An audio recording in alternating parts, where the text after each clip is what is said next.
آخر میں ایک قرارداد پیش کرتا ہوں، آپ توجہ رکھیں۔ یہ آج علماء ڈیرہ اسماعیل خان کی طرف سے مشترکہ قرارداد ہے۔ پرسوں ہمارا اجلاس ہوا ہے جامع سراج العلوم میں، جس میں ڈی اے خان کے مذہبی، سیاسی، سماجی تمام حضرات کے بڑے وہاں شریک ہوئے ہیں، اور مشترکہ طور پہ ایک قرارداد ہے۔ 25 اگست کو اسلام آباد میں ترلائی امام بارگاہ کے اندر ایک ذاکر نے افضل البشر بعد الانبیاء حضرت ابوبکر صدیق رضی اللہ تعالیٰ عنہ کی توہین کی ہے، اور اس نے توہین کے جملے صرف نہیں کہے بلکہ نعوذ باللہ، الیاذ باللہ، معاذ اللہ ثم معاذ اللہ، حضرت ابوبکر صدیق رضی اللہ عنہ پر کفر کا فتویٰ اس نے دیا ہے۔ مجھے بتائیں، جو پہلا کلمہ گو بھی اس دھرتی پر مسلمان نہیں ہے، رسول اللہ کی پہلی وصولی بھی اسلام والی نہیں ہے، تو بتائیں اس دھرتی پر مسلمان کون ہے؟ اللہ کا کرم ہوا، وہاں علماء کرام نے اس کے خلاف FIR درج کرائی اور حکومت نے اس کے خلاف رپورٹ درج کر لی ہے، اور جو دفعات لگے ہیں وہ دفعات ہیں 295/A اور 298/A، نان بیلیبل، نان کمپاؤنڈیبل، نہ راضی نامہ ہو سکتا ہے اس پر، نہ اس پر BBA ہو سکتی ہے کہ ضمانت قبل از گرفتاری ہو، لیکن ابھی تک اس کی گرفتاری نہیں کی جا رہی۔ اس کا کیا مطلب ہے؟ حکومت خود ماحول خراب کرنا چاہتی ہے۔ مجھے بتائیں، جب ابوبکر صدیق رضی اللہ تعالیٰ عنہ پر کفر کا فتویٰ لگے گا تو کہنے والے کو اگلا مسلمان کہے گا؟ تو ظاہری بات ہے وہ کہیں گے یہ بھی تو کافر ہے، غلیظ ترین بدترین کافر ہیں۔ پھر یہ جملہ جو شروع ہوگا، پھر آپ کے لیے ماحول کو کنٹرول کرنا کہاں تک ہوگا؟ جب FIR درج ہوئی ہے، FIR کے بعد ملزم کو گرفتار کرنا یہ حکومت اور پولیس کی ذمہ داری ہے۔ اداروں کی کارکردگی پر یہ سوالیہ نشان ہے کہ ایسے بندے کو لگام کیوں نہیں دی جا رہی۔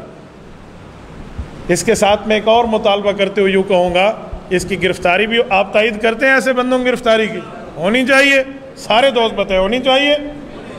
اس بندے گرفتار کرے حکومت، جزاکم اللہ۔ اور ساتھ میں یہ بھی کہوں گا کہ حکومت کو چاہیے جسم فروشی کے اڈے اور فحاشی اڈوں پر پابندی لگائے تاکہ اس جیسی زبانیں وہاں جنم نہ لے سکیں۔ ناپاک نسل صحابہ اور اہل بیت پر بھونکتا ہے، ناپاک نسل صحابہ اور اہل بیت کے خلاف بولتی ہے، پاک نسل کبھی نہیں ان اہل بیت اور صحابہ کے خلاف بولنے کی جرت کرتی ہے۔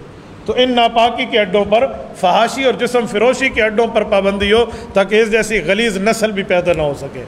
اور کل اس بندے کا وضاحتی بیان آیا ہے کہ جی میں نے تو یزید کو کافر کہا ہے، میں نے حضرت ابوبکر صدیق کے بارے میں نہیں کہا۔ یہ عذر لنگ ہے، جھوٹ ہے۔ اس کی ویڈیو موجود ہے۔ میں مسجد کے مقدس ماحول کو پلید نہیں کرنا چاہتا، جو سننا چاہے نیٹ پر پوری دنیا سن چکی ہے۔ وہ اس میں کہتے ہیں جب بی بی فاطمہ کو بطول کو فدق نہ ملا، یہ فدق اور بی بی فاطمہ کا معاملہ تو ابوبکر صدیق کے دور کا ہے، اب یزید والا بہانہ نہیں چل سکتا۔ اور وہ جملہ کہتے ہوئے کہتے ہیں کہ میں جان ہتھیلی پہ رکھ کے دارالحکومت اسلام آباد میں جملہ کہہ رہا ہوں، اگر مسئلہ یزید کا تھا تو پھر جان ہتھیلی پہ رکھنے کا معنی کیا ہے؟ یزید کو تو ہر طرف سے لعنتیں برس رہی ہیں، یزید کے ساتھ تو کوئی تعلق جوڑنے پہ تیار نہیں ہے، اس کا مطلب کیا ہے؟ اور آپ نے کہا کہ بی بی رسول اللہ کی بیٹی دربار میں گئی ہے، حضور کی بیٹی حضرت فاطمہ ہے، اور حضرت فاطمہ کی وفات تو ابوبکر کے دور میں ہو گئی تھی رضی اللہ عنہما۔ تو کیسے کہا جاتا ہے کہ یہ ہم نے صرف سیدہ کائنات حضرت زینب کے لیے کہا؟ حضرت زینب کو یزید کی دربار میں لایا گیا تھا، آئی نہیں تھی، وہ تو ظالموں نے ظلم کر کے لایا تھا، اور وہ نواسی ہیں۔ ڈائریکٹ بیٹی کا اطلاق خاتون جنت حضرت فاطمہ الزہرا سلام اللہ علیہا پہ ہوتا ہے۔ یہ تو عذر لنگ ہے، جھوٹ نہیں بولنا چاہیے۔ اور خود کو حسینی کردار سے وابستہ کر کے یہ جملہ یوں کہا جائے، حسینی اور حیدری کردار تو یہ ہے جنہوں نے 2.5 سال ابوبکر کو امام مان کے اس کے پیچھے ان کی وفات تک نمازیں پڑھی ہیں، 10 سال حضرت عمر کو امام مان کے ان کے پیچھے نمازیں پڑھی ہیں، 12 سال تک حضرت عثمان کو مان کے ان کے پیچھے نمازیں پڑھی ہیں، اور حضرت معاویہ رضی اللہ تعالیٰ عنہ کے پورے دور تک یہ دونوں بھائی حضرت معاویہ رضی اللہ عنہ کے تابعدار اور ان کے وفادار رہے ہیں۔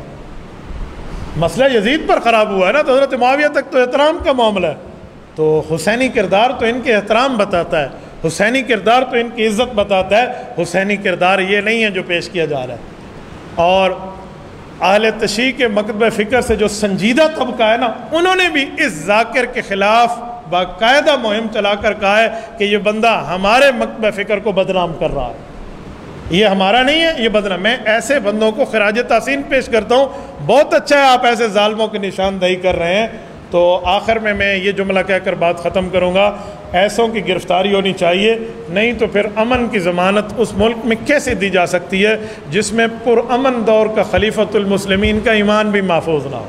اللہ تعالیٰ آپ کو اور ہمیں پرامن زندگی گزارنے کی توفیق عطا فرمائے اور ایسے بدکماشوں کو لگام ڈالنے کی توفیق عطا فرمائے۔